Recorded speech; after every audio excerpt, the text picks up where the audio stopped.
What if Apple's cheapest laptop could actually handle things people say it shouldn't? That's exactly the debate happening around the new MacBook Neo. On paper, this machine looks like a basic entry-level Mac. But once you start testing it, things get a lot more interesting. Because surprisingly, this tiny budget laptop might be far more capable than people expected. Let's start with the first impression. The moment you unbox the MacBook Neo, it immediately feels like a typical Apple product. The aluminum build feels premium, the keyboard feels solid, and the overall experience still feels like a full Mac. You don't really get the sense that you're using a budget device. Of course, there are some compromises. The base model only comes with 8 GB of RAM, limited ports, and it uses an older-style trackpad instead of Apple's newer haptic system. It's clearly positioned as an affordable option. But here's where things start getting interesting. The MacBook Neo is powered by the same A18 Pro chip used in the iPhone 16 Pro. And that raises a big question. If that chip can edit 4K video on an iPhone, could it do the same on a laptop?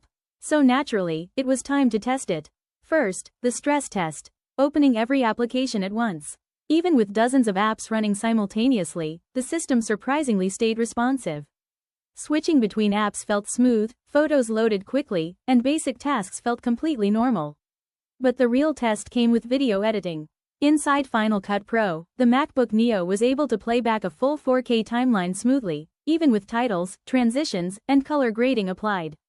That's honestly impressive for a machine at this price. Of course, once multiple heavy effects and stacked video layers were added, the system did start to struggle. But switching to performance mode or using proxy files made editing workable again. For a budget laptop, that's already pretty remarkable. Photo editing was another surprise. Testing with 100-megapixel RAW photos from a Hasselblad camera inside Adobe Lightroom Classic, the system imported large images quickly and handled AI tools like subject masking without major delays.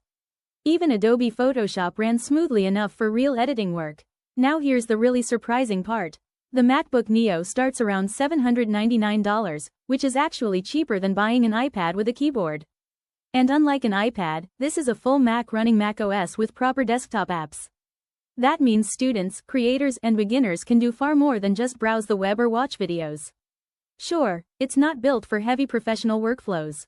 But for everyday tasks, light editing, and even starting a YouTube channel, the MacBook Neo proves something important. The cheapest Mac might also be one of the best value laptops Apple has ever made. So the real question is this: is the MacBook Neo just a budget laptop, or is it the perfect entry point into the Mac ecosystem?